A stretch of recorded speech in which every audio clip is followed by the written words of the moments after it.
For centuries, religious institutions have carefully selected which biblical stories to emphasize in their teachings, often glossing over or completely avoiding some of the most intriguing and controversial passages found in Scripture. Among these overlooked narratives is one of the most mysterious and debated stories in the entire Bible, the account of the sons of God and their interaction with humanity. This ancient tale, found primarily in Genesis 6:1-4, has sparked intense theological debate, inspired countless books, and continues to challenge our understanding of biblical cosmology. The Forbidden Chapter, Genesis 6 and its mysterious inhabitants. The story begins innocuously enough in Genesis 6:1-2. When human beings began to increase in number on the earth and daughters were born to them, the sons of God saw that the daughters of humans were beautiful, and they married any of them they chose. This seemingly simple passage has generated more theological controversy than perhaps any other brief biblical text. Who exactly were these sons of God? The Hebrew term B'nai Ha-Elohim appears only a few times in the Old Testament, and each occurrence suggests beings of divine or supernatural origin. In Job 1:6 and 2:1, the same phrase clearly refers to angelic beings who present themselves before God. Yet in Genesis, these beings are said to have taken human wives and produced offspring. The implications of this interpretation are staggering. If angels could physically interact with humans to the point of producing children, what does this mean for our understanding of the spiritual realm? What does it suggest about the nature of these beings? And perhaps most importantly, why do many modern churches seem reluctant to explore these questions in depth? 3 interpretations that divide theologians. Throughout history, 3 primary interpretations have emerged to explain the identity of the sons of God. The angelic interpretation. The oldest and most literal interpretation, held by early Jewish scholars and many early church fathers, identifies the sons of God as fallen angels. This view is supported by the Book of Enoch, an ancient Jewish text that, while not included in the biblical canon, was widely read and referenced in biblical times. The Book of Enoch provides an elaborate account of how 200 angels, led by one called Azazel, descended to earth and took human wives. According to this interpretation, these angels taught humanity forbidden knowledge, including the arts of war, cosmetics, astronomy, and magic. Their offspring, called Nephilim, literally fallen ones or giants, were said to be beings of enormous stature and power, who became mighty warriors and rulers.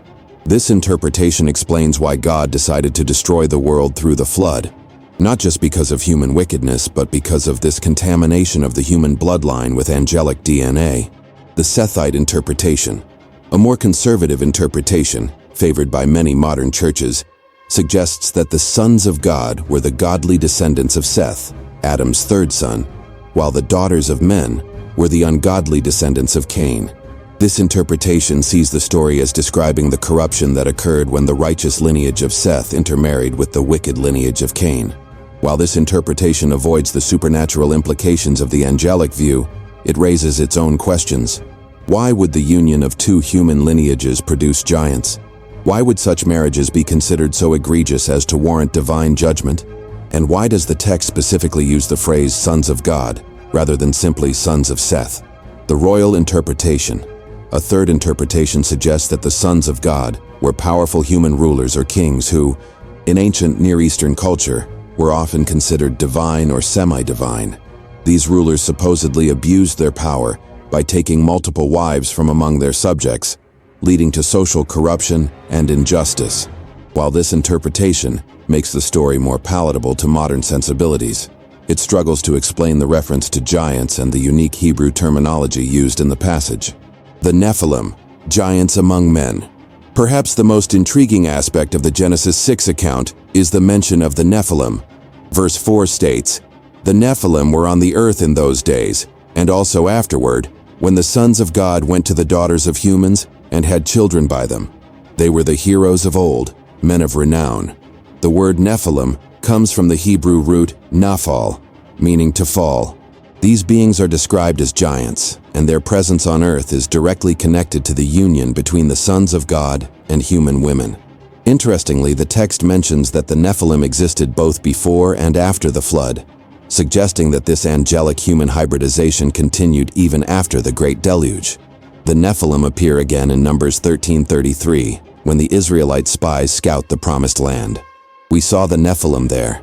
The descendants of Anak come from the Nephilim. We seemed like grasshoppers in our own eyes, and we looked the same to them. This reference confirms that giant beings continued to exist long after the flood, raising questions about how they survived, or whether the angelic-human unions continued in the post-flood world. Archaeological discoveries have added fuel to this debate.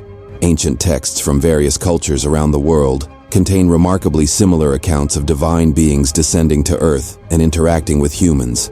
The Mesopotamian Epic of Gilgamesh, Greek mythology's tales of titans and demigods, Hindu accounts of the Nephilim, and even Native American legends of sky people all share striking parallels with the biblical account. The Book of Enoch, the suppressed text. One of the most fascinating aspects of this story is found in the Book of Enoch, an ancient Jewish text that was extremely popular during the Second Temple period. While not included in the biblical canon, Enoch was quoted by the Apostle Jude and was considered authoritative by many early Christians. The Book of Enoch provides an elaborate account of the Watchers, another term for the sons of God, and their rebellion against God. According to Enoch, 200 angels descended to Mount Hermon and swore an oath to take human wives despite knowing it was forbidden. The leader of this rebellion was Azazel, who taught humans the art of making weapons and tools of war. The text describes how these fallen angels taught humanity various forms of forbidden knowledge. Azazel taught the making of weapons and cosmetics. Semjaza taught enchantments and root cutting. Armaros taught resolving enchantments. Barakijal taught astrology. Kokabel taught constellations. Ezekiel taught cloud knowledge. Arakiel taught earth signs. Shamsiel taught sun signs. Sariel taught moon courses. The offspring of these unions, according to Enoch, grew to enormous size and began consuming all the resources of Earth. When food became scarce, they turned to cannibalism, first consuming animals and eventually humans themselves. This corruption became so severe that the Earth itself cried out to heaven for relief. Why churches avoid this topic? The reluctance of many modern churches to deeply explore the Sons of God narrative stems from several concerns. Theological complications. The angelic interpretation raises difficult questions about the nature of angels, the extent of their abilities, and the mechanics of spiritual-physical interaction. If angels could take physical form and reproduce with humans, what other abilities might they possess? How does this impact our understanding of the spiritual realm? Challenge to human exceptionalism. The idea that humans might have been genetically altered or corrupted by angelic beings challenges the notion of pure human lineage and raises questions about the nature of humanity itself. Some find it troubling to consider that certain humans might have had supernatural DNA or abilities. Supernatural versus natural worldview. Modern Western Christianity has largely adopted a naturalistic worldview that seeks to explain biblical events through natural phenomena. The Sons of God story, particularly under the angelic interpretation, requires acceptance of overt supernatural intervention in human affairs that goes beyond typical miraculous accounts. Association with fringe theories. Unfortunately, the Sons of God narrative has been co-opted by various fringe groups and conspiracy theorists, leading many mainstream churches to distance themselves from detailed discussion of the topic to avoid association with these movements. The Flood. More than divine judgment. Understanding the Sons of God story provides new context for the Great Flood. Rather than simply being divine judgment for human wickedness, the flood becomes a divine intervention to prevent the complete corruption of the human race. If the angelic interpretation is correct, the flood was necessary to eliminate the Nephilim and their corrupted bloodline while preserving pure human DNA through Noah's family. This interpretation explains why the text specifically mentions that Noah was perfect in his generations, a phrase that could refer not just to moral purity, but to genetic purity as well. It also explains why God found it necessary to destroy not just humans but all air-breathing creatures, as the corruption may have extended beyond humanity to the animal kingdom. The survival of giant races after the flood, as mentioned in Numbers, suggests that either some Nephilim survived the deluge or that additional sons of God continued their activities in the post-flood world. This would explain the persistent biblical accounts of giant peoples that the Israelites encountered in their conquest of the Promised Land. Ancient astronaut theory versus biblical interpretation. The Sons of God narrative has been seized upon by proponents of ancient astronaut theory, who interpret the sons of God as extraterrestrial visitors who genetically modified early humans. While this interpretation shares some superficial similarities with the angelic interpretation, it represents a fundamentally different worldview. The ancient astronaut theory typically seeks to explain away the supernatural elements of biblical accounts by proposing technological explanations. However, the biblical account, properly understood, is inherently supernatural and doesn't require technological explanations to make sense within its theological context. The danger lies not in the parallels themselves, but in the tendency to either completely dismiss the biblical account as mythology or to strip it of its spiritual significance by reducing it to ancient misunderstandings of technology. Implications for modern faith. What does the Sons of God story mean for believers today? Several important implications emerge. The reality of spiritual warfare. The account confirms the existence of ongoing conflict between divine and fallen spiritual beings, with humanity caught in the middle. This provides context for biblical teachings about spiritual warfare and the need for divine protection. The importance of discernment. If supernatural beings could deceive humans in the past by appearing as divine messengers, believers must exercise careful discernment when evaluating spiritual experiences or messages. The value of Scripture study. The controversy surrounding this passage demonstrates the importance of careful biblical study rather than relying solely on popular teachings or traditions.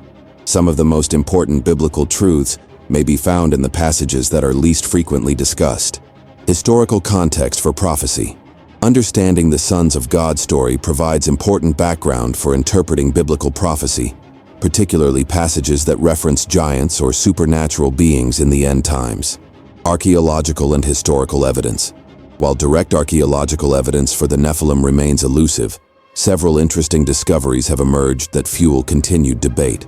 Ancient texts and accounts cultures worldwide contain accounts of divine beings interacting with humans and producing giant offspring. The consistency of these accounts across different cultures and time periods suggests they may preserve memories of actual historical events. Megalithic structures. Ancient megalithic structures around the world demonstrate construction techniques that seem to exceed the capabilities of their supposed builders. While alternative explanations exist, some researchers point to these as potential evidence of advanced beings in antiquity. Giant skeletal remains.